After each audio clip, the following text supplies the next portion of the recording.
Oi, gente! Que alegria estar aqui em mais uma gravação do Caixinha de Perguntas com o pastor Fernando Bock. Estamos muito felizes com esse projeto e eu tenho certeza que você que já assistiu os vídeos anteriores está ansioso para mais um vídeo aqui, não é mesmo? Então vamos lá, já estou aqui com o pastor Fernando, com a Sandy, estamos super animados, não é mesmo, gente? Sim, bastante. Já vamos de cara na primeira pergunta? Na primeira. Vamos ver o que temos aqui então. Mas antes da primeira pergunta, deixa eu falar uma coisa. Para nós, esse momento tem sido muito especial, porque é um momento em que nós podemos nos relacionar um pouquinho mais com os nossos ouvintes, né? Com certeza. Aqueles que em todo o Brasil, ali na África, têm participado conosco. E essas perguntas são de origem deles, não é verdade? Diretamente. Eles estão enviando as perguntas, eles estão montando o programa para nós e nós estamos respondendo a eles. Então, eu quero agradecer imensamente a todos vocês e também essa oportunidade de nós podermos fazer uma coisa um pouco mais interativa, um pouquinho mais informal do que o programa de rádio. Amo, gente, eu tô amando. Vamos lá então, olha. O William Paiva mandou a seguinte pergunta: como ter uma vida plena dia a dia com Deus? O William, de novo, uma excelente pergunta, viu? Primeiro, muito obrigado pela tua pergunta. É uma pergunta que acho que todos nós nos fazemos, né? Como nós podemos viver uma vida plena com Deus todos os dias, né? É uma coisa que eu sempre me preocupo, né? Porque eu quero não só ter um tempo com Deus, mas um tempo de qualidade com Deus para que realmente isso aconteça.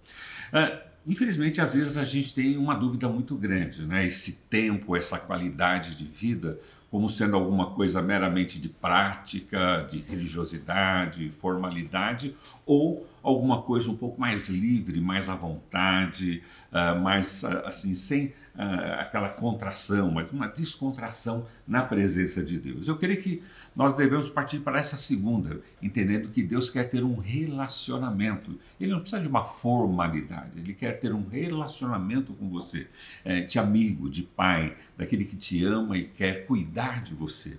Então, quando eu olho por esse aspecto, eu vejo assim que Deus não está preocupado com a minha aparência, de como eu faço, a maneira que eu faço, o formato que eu faço. Eu acho que isso é bom também, mas não é isso que Deus está olhando.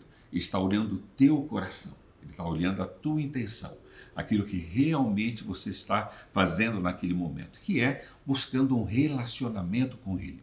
Então isso transforma toda essa plenitude, né? Essa vida plena que a gente pode ter com Deus, e deixa de ser uma obrigação, deixa de ser um dever, deixa de ser uma disciplina de praticidade e se torna alguma coisa de felicidade. Então, eu me alegro quando eu vou me encontrar, quando eu tenho esse tempo com Deus. Nós estamos com Deus a todo tempo, né? Mas quando eu reservo esse tempo com Deus, é um tempo que eu gosto, que eu tenho prazer, que eu sou feliz, me traz alegria ao coração.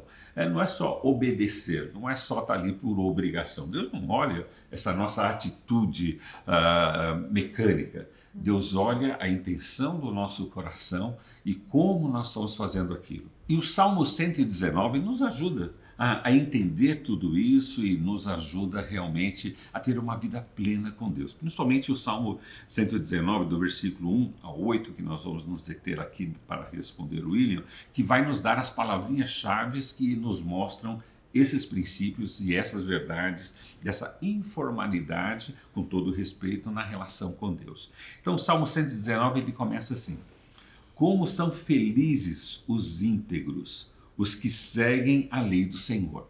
Então aqui está um princípio muito importante, felicidade, quer dizer, quando eu me encontro com Deus, é aquilo que eu havia falado, quando eu me encontro com Deus, quando eu vou em busca num tempo particular com Deus, esse é um momento de felicidade, de alegria, de prazer. Eu tenho esse sentimento dentro de mim que eu quero estar perto dele. Não é gostoso quando você conhece alguém, quando você gosta de alguém, quando alguém é importante para você, você está pertinho dela, você conversar com ela, ligar para ela, conviver com ela. Com Deus também tem que ser assim. A gente precisa ter esse prazer, essa felicidade. Isso acontece, como ele diz assim, olha, como são felizes os íntegros, os que seguem a lei do Senhor. Então, essa felicidade, ela é construída através de uma vida íntegra e de uma vida que segue essa lei do Senhor. Então, integridade aqui não é uma pessoa que não comete erros, que não comete pecados, mas é uma pessoa que verdadeiramente está buscando algo, verdadeiramente está querendo que aquilo aconteça, que essa relação com Deus seja verdadeira. Então, a integridade aqui não é só aquele aspecto de seriedade, como eu levo sério a minha vida, responsável a minha vida, porque todos nós precisamos levar a sério e sermos responsáveis, né? Mas a palavra aqui, íntegros, é assim, todo o meu ser, né? Todo o meu ser, a minha felicidade são aqueles que são íntegros, são verdadeiros, genuínos e que seguem a lei do Senhor. Qual é a lei do Senhor? A lei do Senhor é o que nós queremos estar na Bíblia. Aquilo que foi nos deixado, é aquilo que está sendo nos ensinado através das Escrituras. Então, eu entendo a lei, não só as leis dos 10 mandamentos, né? Ali era uma coisa específica, voltada, que realmente nos abençoa muito hoje, mas a lei do Senhor, nos Salmos e em outras passagens, se refere a tudo aquilo que Deus falava, tudo aquilo que Deus comunicava ao seu povo. E hoje nós temos toda essa revelação, temos toda essa compreensão, toda essa lei em toda a Bíblia, de Gênesis a Apocalipse, ali está a palavra do Senhor. Então, íntegros no sentido de um desejo genuíno, verdadeiro, eu quero isso, eu desejo isso, e aqueles que seguem no sentido de eu estou seguindo, eu estou buscando na palavra, na lei, naquilo que foi nos deixado para obedecer. Tanto que o versículo 2 diz assim: como são felizes os que obedecem a seus preceitos e o buscam de todo o coração. De novo, obedecem, né, os seus preceitos, ou a lei, então preceitos é a mesma ideia de lei, e buscam de todo o coração. A integridade, de novo, cabendo dentro desse versículo. Então você vê que é uma ênfase nessa felicidade desse encontro pleno com Deus, há uma ênfase no sentido de nós seguirmos, obedecermos, né, e na lei do Senhor ou nos preceitos do Senhor, que tem a mesma ideia. E ele diz assim: tu nos encarregaste de seguir fielmente tuas ordens. Meu grande desejo é que minhas ações sempre reflitam teus decretos. Então veja, tem uma palavra aqui muito importante. Se eu não desejar, nada disso vai acontecer. Se eu não desejar, a plenitude não vai vir na minha vida. Eu não vou estar pleno com Deus. Será que nós desejamos mesmo isso?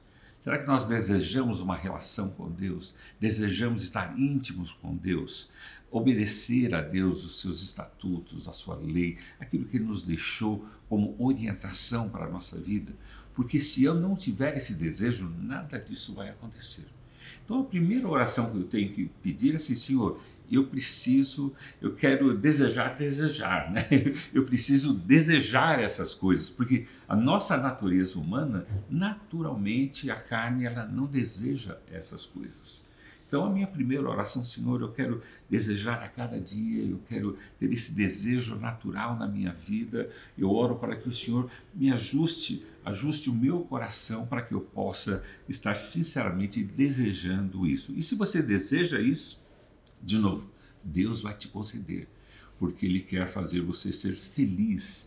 E a felicidade se encontra em você seguir, você ser genuíno, verdadeiro, você ser uma pessoa que está realmente se importando com a palavra dEle, em seguir a palavra dEle, e que realmente você está desejando essas coisas.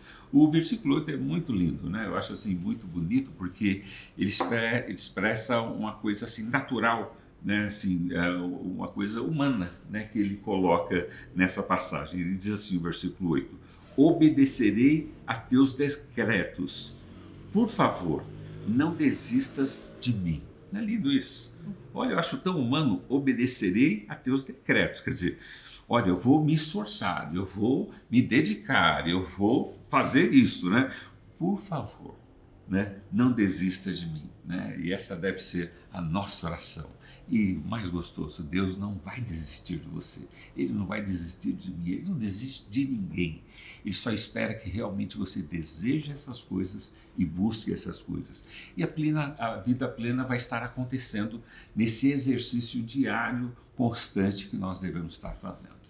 E o legal é que num relacionamento, tem os dois lados, é uma via de mão dupla, Sim. né? E da mesma forma que a gente vai buscar Deus, a gente vai falar, a gente vai seguir tudo isso que o Senhor falou, Deus vai falar com a gente, Jesus vai se mostrar ali, né? Através da palavra, através das bênçãos que a gente vai recebendo no dia a dia, a gente vai começar a ver com mais facilidade a presença de Deus ativa no nosso dia a dia, né, pastor? Porque a palavra é uma palavra reveladora, não só da vontade de Deus, mas de nós mesmos. A palavra nos revela. E a palavra revela Deus a nós. Isso é muito importante. Né? O melhor relacionamento que a gente pode ter na vida, né? É isso aí. Seguimos aqui. Vamos para a próxima pergunta, gente. A pergunta agora é do Lauvir. Como lidar com as preocupações do dia a dia, temendo uma fraqueza na fé? Olha, E aí, pastor? Lauvira, a tua pergunta é uma pergunta assim que bate muito aos nossos corações, porque todos nós temos preocupações, todos os dias, e todo tipo de preocupação. Às vezes pode ser uma preocupação boa ou uma preocupação ruim, né? Uma preocupação boa é quando você tem algo novo que vai acontecer, algo que você espera que vai acontecer, você vai se encontrar com alguém, um novo emprego, alguma coisa assim que você vai gostar muito, né? E você se preocupa com aquilo no sentido de se preparar para aquilo lá. Isso é uma preocupação boa. Mas tem aquela preocupação ruim, que dá aquele medo na gente, aquele receio, não, isso não vai dar certo, isso acho que não vai corresponder. Então, nós somos cercados de preocupações, né, boas e ruins na nossa vida. E eu creio que nós temos que nos preparar tanto para as boas como para as ruins, ter um padrão de reação para todas as preocupações, porque senão elas se tornam uma ansiedade. E a ansiedade nos rouba, nos tira a capacidade de resolver, de enfrentar aquela situação toda. Por isso que o livro de Provérbios, né, na sua leitura diária, né, capítulo por capítulo a cada dia, nos ajuda e nos dá a compreensão e fortalece a nossa fé, porque ele diz assim, como não abalar a nossa fé nessas preocupações, tanto boas como ruins. É você realmente ter alguma coisa que dê substância à sua fé, dê segurança à sua fé, tanto para as preocupações de coisas ruins, como para preocupações de coisas boas. E o livro de Provérbios nos ajuda nesse processo de nos fortalecer a nossa fé, para que ela não seja abalada, tanto por preocupações boas ou ruins, né? Nós somos seguros na nossa fé, somos estáveis na nossa vida, porque até uma preocupação boa pode se tornar uma experiência negativa, se você não está preparado, se você começa a ficar inconstante, com dúvida, aí o medo vem e se torna uma preocupação ruim. Bom, como nós podemos fazer a nossa fé ser inabalada? Como nós podemos fazer com que realmente nós estejamos preparados para o dia a dia e as preocupações que virão, elas vêm. Não tem como você evitar preocupações, mas como eu me mantenho firme, que é a pergunta do Lauvir, como manter a minha fé inabalável, né? Como manter firme a nossa fé em situações de preocupações que todos nós estamos sujeitos. E o livro de Provérbios nos dá essa base, essa orientação para nós. Então vamos começar pelo capítulo 1, né, que nos dá essa ideia de como isso pode fortalecer a nossa fé, nos fazer pessoas fortes e firmes para todas as preocupações do dia a dia.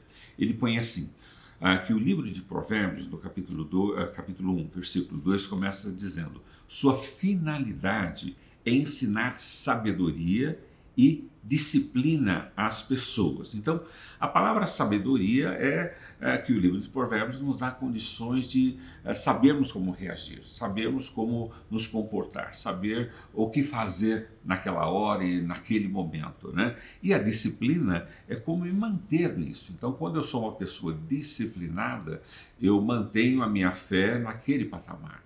Se eu crio isso, crio essas disciplinas, essas práticas constantemente, né? Então essa disciplina vai fazer com que a minha fé fique cada dia mais firme e que ela se torne inabalável, né? O versículo continua, e ajudá-las a compreender as instruções do sábio. Então ela nos ajuda também, né? Ela nos dá a sabedoria, nos dá a disciplina e nos ajuda, né, a compreender o que eu tenho que fazer, como eu tenho que fazer, qual é a reação que eu tenho que ter.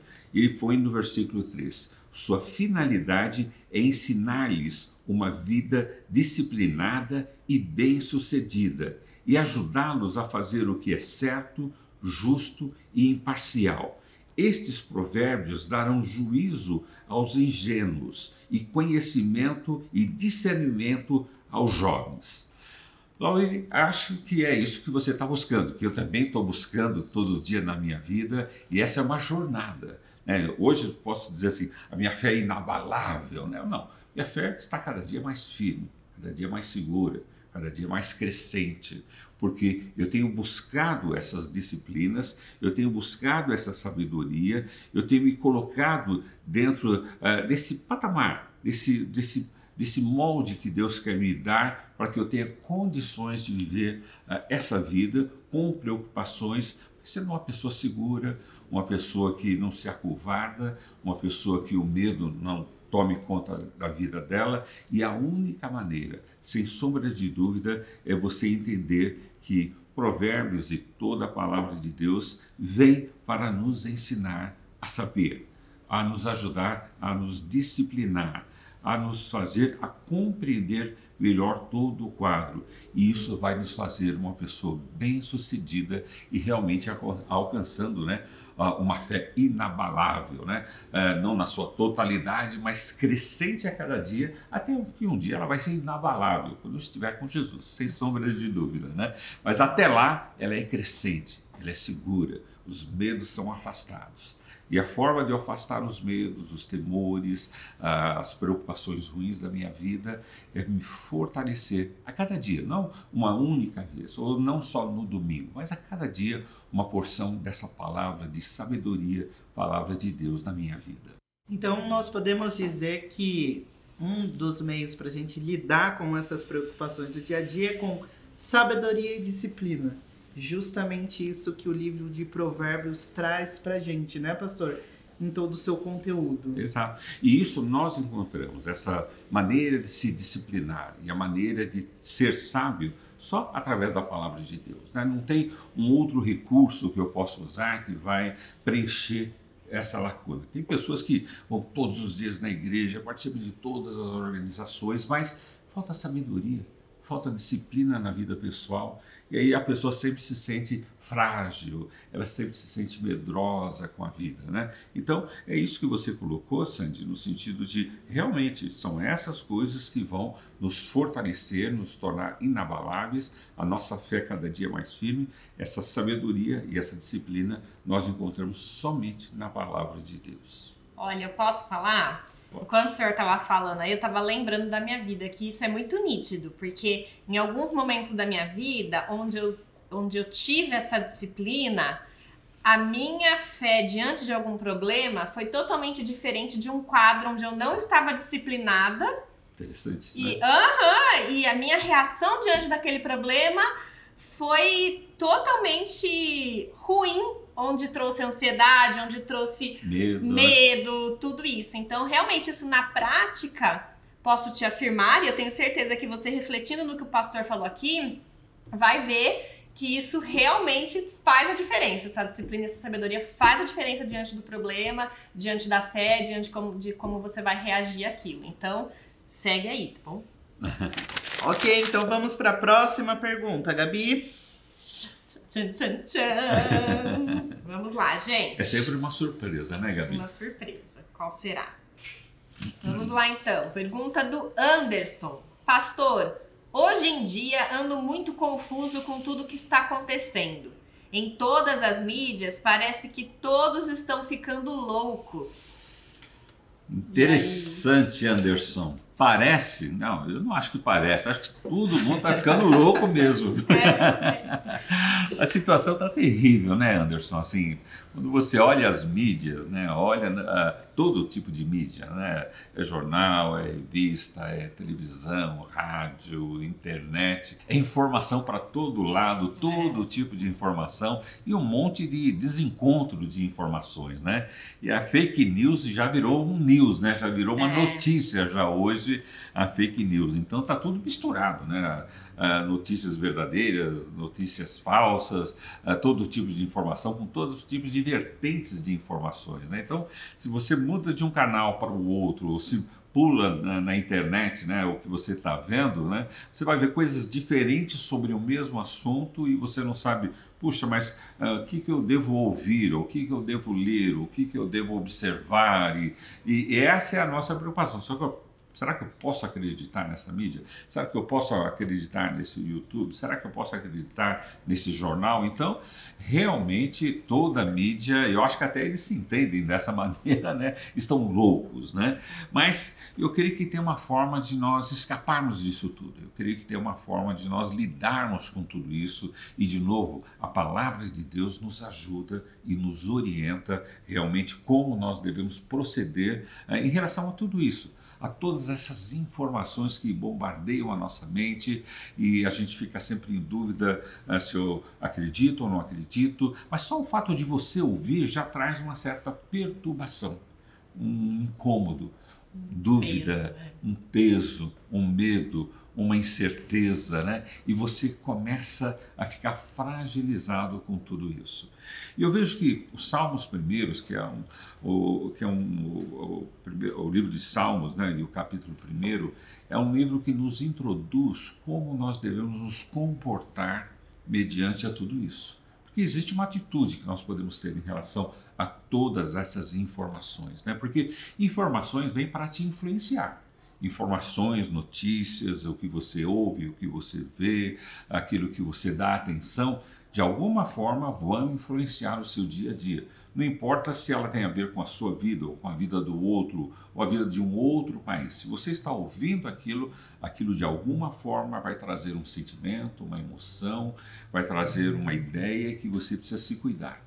Então, o Salmos número 1, ele nos ajuda qual deve ser o nosso comportamento mediante a todos essas informações, mediante a tudo isso que nós estamos lidando no nosso dia a dia, né? Porque você levanta, já tem inúmeras informações, né? E você já começa a pensar em quem acredita, em quem eu não acredito, mas só o fato de você estar ouvindo tudo isso já vai trazer sentimentos, já vai trazer ideias e um comportamento de você, talvez que você nem gostaria de ter, né? Às vezes você levanta, escuta algumas coisas, já começa a ficar nervoso, começa a ficar bravo, né? Você nem sabe por quê, né? O porquê, porque você ouviu certas coisas que às vezes nem tem a ver com você, mas aquilo te trouxe um sentimento muito ruim. Então o Salmo 1, o livro dos Salmos, né, o Salmo 1 diz o seguinte: feliz é aquele que não segue o conselho dos perversos, não se detém no caminho dos pecadores, nem se ajunta à roda dos zombadores. Pelo contrário, tem prazer na lei do Senhor e nela medita dia e noite. Se tem alguma coisa que eu tenho que ouvir, se tem alguma coisa que eu tenho que estar atento, se tem alguma coisa que é importante para a minha vida e vai fazer a diferença, esse salmo já começa dizendo que é a lei, que é a minha meditação, o meu pensar. Meditar aqui é o meu pensar na lei do Senhor. Quer dizer, eu estou olhando a Bíblia, eu estou lendo a Bíblia, eu estou pensando aquilo que Deus está me falando ou me comunicando. Então, isso é meditar. Meditar não é você só ler um versículo, tirar só uma liçãozinha, uma palavra-chave ou uma ideia, mas é você raciocinar aquilo, pensar sobre aquilo. Como às vezes você pensa quando fala assim, olha, vai subir o arroz, né? Ou o dólar abaixou, ou ações, coisas que não tem nada a ver com você, e você fica pensando aquilo. A palavra de Deus é a mesma coisa, eu tenho que ter a palavra de Deus dentro da minha vida e pensar nela. Pensar que tipo de influência aquilo tem, o que eu tenho que fazer, qual vai ser o meu comportamento. E é interessante que só a palavra de Deus já nos faz bem. Né? Mesmo assim, você às vezes não entendendo ou não compreendendo de imediato, mas a sua atitude de obediência, de reverência, de temor, de ler a palavra de Deus, já começa a vir um sentimento bom, porque Deus te ama. Deus ama você. ele tem uma informação boa para você. Tanto que a mensagem do Novo Testamento é boas novas, boas notícias, né? Que Jesus morreu por nós na cruz do Calvário para nos salvar, nos libertar, nos dar uma nova vida. Boas notícias, né? Se tem um jornal que a gente precisa ler todo dia, é o jornal da Bíblia, né? É o jornal das boas novas de Jesus, né? Essa é o canal, né, que nós vamos estar sempre ligados, e isso vai nos fazer realmente desenvolver em nós uma forma de seletiva do que eu tenho que ouvir e como eu tenho que me comportar. Veja, o versículo 1 diz assim: aquele que não segue o conselho dos perversos. Então, o que é seguir? Hoje você ouve muito essa palavra, seguidor, né? Quem a moçada está seguindo aí, né? Eles chamam do que mesmo, os seguidores do YouTuber? É seguidores mesmo, né? Inclusive, já siga a gente, tá bom? No YouTube, no Instagram, em todas as redes sociais, porque aqui você tem notícias boas. Bons seguidores, né? Bons seguidores. Boas novas, né? Mas assim, a palavra seguidor já quer dizer isso mesmo que você está colocando, Gabi. Nós estamos seguindo, né, a orientação. Estou seguindo, dando margem àquele sentimento, àquela informação na minha vida. E aqui diz assim: não segue o conselho dos perversos. A palavra perverso é assim, não vou seguir o conselho de alguém que está querendo fazer o mal. Mas às vezes ela não está fazendo o mal, mas ela está falando sobre o mal. Ela está dando uma mensagem do mal na nossa vida. E você está seguindo. Não é que você está fazendo o que ele quer, mas você está seguindo aquela mensagem do mal que está acontecendo naquele momento. Então, quando diz assim, não segue, é não ser seguidor mesmo, né? Não ser uma pessoa que vai estar acompanhando essas coisas, que realmente não vão ter influência nenhuma na sua vida prática.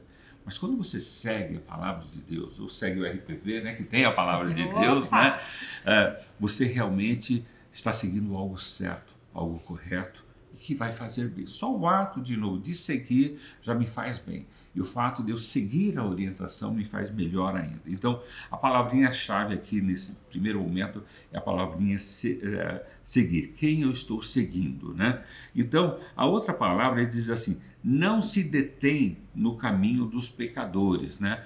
Ali tem pecadores, tem coisas feias, né? Eu não vou parar ali, né? Talvez você não pare, né? Numa situação de risco, ou num conjunto de pessoas que você sabe que estão planejando o mal, né? Mas esse versículo é mais abrangente, assim: não se detém no caminho dos pecadores. Não é só o pecador, mas é o caminho que eles fazem. O caminho do pecador qual é? É ir pecando, levando ao pecado, levando às coisas ruins. Às vezes você não está ali, mas você está ouvindo. Você, deixa eu ver isso aqui, deixa eu ler isso aqui, deixa eu ouvir isso aqui. E só esse ato, né, de você se deter, e quando você para ouvir, você está dando uma atenção privilegiada para aquilo. Para que nós vamos privilegiar alguma coisa que não nos vai fazer bem? Eu tenho que privilegiar naquilo que vai me fazer bem. Eu tenho que me deter naquilo que realmente vai fazer com que a minha vida seja uma vida diferenciada, abençoada, né? Então, se deter não é só eu ver alguma coisa errada e não passar por lá, mas é eu não acompanhar aquilo. É incrível como a gente tem prazer, às vezes, de escutar coisas ruins, prazer de ouvir, sabe, casos de adultério, casos de roubo, casos de assassinato, sabe, parece assim, o ser humano corrompido, ele tem esse deleite nas coisas ruins, né? E nós precisamos mudar esse hábito, mudar essa ideia e não se deter nisso, né? Mas o versículo continua: nos caminhos dos pecadores, nem se junta a roda dos zombadores, né? É interessante que aqui diz assim: não se junta a roda dos zombadores. A roda era uma coisa muito comum naquela época, né? Não tinha televisão, não tinha internet, não tinha rádio, não tinha... O meio de comunicação era quando eles se ajuntavam à porta da cidade, ou quando eles faziam pequenos grupos, e havia os discursos, as oratórias, né, a conversa, os negócios eram feitos ali nessas rodas, né? Hoje as nossas rodas estão muito mais amplas, né? A gente tem a roda da internet, a roda da televisão, a roda do jornal, quer dizer, aqui diz assim: nem se junta à roda dos zombadores. A palavra zombador nesse contexto, está falando assim, aqueles que não temem a Deus, aqueles que não amam a Deus, aqueles que realmente não levam Deus em consideração. Então, quando você se junta a uma roda dessa, quer dizer, você participa de como é que a moçada chama hoje quando você participa de uma rede, né? Ou participa de um grupo na internet, ou às vezes mesmo em outros locais, numa comunidade, né? Então, você ali, quando você se ajuda a essa roda, né, que não considera Deus ou temor a Deus, né? Então isso sem dúvida vai te trazer um grande problema na sua vida. Então nós devemos evitar, se ali tem uma pessoa que zomba, zombar aqui não é só a ideia que despreze, fale contra, uma pessoa ateu e tal, não, mas é simples, sabe, não leve em conta o temor a Deus, ou que Deus quer nos orientar ou nos ajudar. Então eu não posso nem gastar tempo com isso, eu não posso ficar parado nisso aí, porque senão a minha vida vai ficar parada. A minha vida vai começar a ser influenciada de alguma forma. Ele diz assim, pelo contrário. Então essa palavra, pelo contrário, parece muito simples, né? Mas assim, eu devo fazer diferente. Eu devo fazer alguma coisa oposta a tudo isso. Oposta a seguir gente assim, oposta a deter-me com pessoas assim, oposta a juntar a esse tipo de roda. Pelo contrário. Então, ao contrário disso é o quê? Bom, se eu preciso de informação, se eu preciso de orientação, se eu preciso de notícia, se eu preciso de coisas boas na minha mente para ter uma vida boa, ele diz assim, pelo contrário, tem prazer na lei do Senhor e nela medita de dia e noite. Às vezes nós confundimos meditar de ler. Às vezes nós confundimos de meditar de estudar. Ler é importante, sem dúvida. Estudar é importante, sem dúvida. Mas meditar é a coisa mais fabulosa. É quando você mastiga. É quando você começa a pensar sobre aquilo. Quando você começa a fazer relações com tudo aquilo que você está lendo. É como a gente faz com as notícias que a gente ouve por aí. Você ouve esse monte de informações, né, que nos abalam, né, que nem ele diz, nos deixam louco. Mas quando você começa a meditar na lei do Senhor, em vez de nos deixar louco ou nos abalar, vai nos fazer bem, vai nos trazer paz, felicidade e segurança. Então, veja que interessante, Anderson, você coloca assim, o mundo está louco mesmo, né? A mídia tem sido um instrumento, as mídias sociais principalmente, têm sido um instrumento para essa loucura, e realmente eu concordo com você, tem sido um instrumento assim, mas a palavra de Deus nos orienta como podemos realmente lidar com tudo isso, com todas essas coisas, né? E a primeira coisa é não seguir, não se deter e não se juntar a esse tipo de coisa, mas pelo contrário, buscar aquilo que vai edificar e abençoar a minha vida. Nós temos o livre-arbítrio, né, pastor? Sem a palavra dúvida. já nos fala isso, então a gente pode escolher, né? Escolher quem seguir, escolher o que fazer, escolher com quem conversar, o que acreditar. Então, ó, siga aí o que o pastor falou, escolha, siga, faça o que vai te trazer coisas boas, paz, né? Não aquele peso, né? Seguindo também o RPV. Essa é a melhor mídia, né? E posso falar uma coisinha também? Sem Enquanto o dúvida. pastor estava falando aqui, eu me lembrei de uma reportagem que eu estava vendo esses dias. Que nessa reportagem falava que o simples fato da gente ouvir essas notícias ruins mexia com o nosso sistema imunológico. Olha. Então, assim, o fato de você ouvir uma reportagem... Hoje a gente sabe que existem muitos jornais sensacionalistas, né? Que gostam de anunciar uma tragédia. Então, o simples fato da gente ouvir aquela notícia ruim, sucessivamente notícias ruins, poderia mexer com a nossa própria saúde. E quantas pessoas hoje em dia não desenvolvem medos, traumas, pânicos, às vezes até sair na rua, devido a essas tantas notícias ruins que elas ouvem, né? Exato. Então é muito importante isso que o pastor Fernando falou sobre essa seletividade, né? Da gente selecionar. Não é ficar alienado. A gente também não pode deixar e não ouvir mais nada, né, que está acontecendo. Mas saber escolher, né? Isso, sermos críticos e saber escolher. E a principal escolha é seguir a palavra, É isso. né? Que vem em primeiro lugar. Muito bom, né, gente? Muito bom. Infelizmente, a gente está terminando o programa de hoje. Por mim, eu já ouvia mais umas 2 aí perguntas, 2, 3 perguntas, assim, tranquilamente. Mas nós estamos chegando no fim desse programa. Novamente, nós queremos agradecer a todos vocês que estão contribuindo com a gente com as perguntas de vocês. Mande pra gente a pergunta, que às vezes fala assim, não vou mandar que essa pergunta pode ser boba. Imagina, a sua dúvida pode ser a dúvida de muitas pessoas. E o pastor está aqui, né, para responder pra gente. Ou a palavra de Deus está aqui, né, para responder pra gente. Como a palavra de Deus, exatamente. Então, continua nos seguindo, acompanha aí os programas e até uma próxima, né, gente? Até uma próxima. Tchau, gente! Tchau, tchau.